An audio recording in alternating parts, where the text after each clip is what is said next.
agricultural practices, right? We decided to learn the various processes used for the activity of agriculture. What do you think is the most important requirement for agriculture? Soil, that's right. But do you know that soil needs to be prepared for crop production? Yes, soil is usually found solidified into hard chunks of soil mass. This soil needs to be softened and loosened.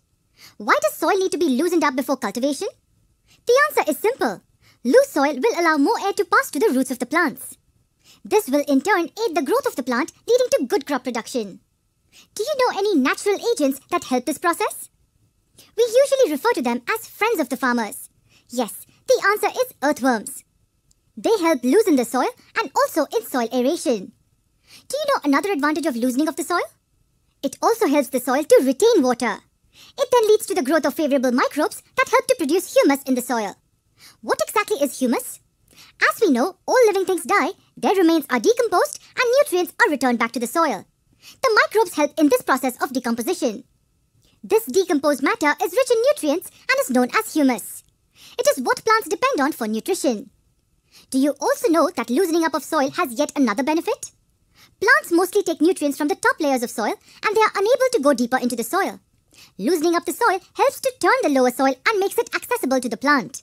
Thus, the nutrients in the lower layers are brought up to the upper layers of the soil. So, what is this process of loosening and turning of soil called? We call it tilling or ploughing in agriculture. How is tilling and ploughing done by man? Have you heard the name of an equipment called plough? Yes, I'm sure you have. It helps to loosen the soil. But what if the soil is hard? Would it be easy to plough? No, it won't be. Hence, the soil may have to be watered before ploughing. Even after ploughing, huge chunks of soil could be left behind. These chunks need to be broken down into smaller fragments.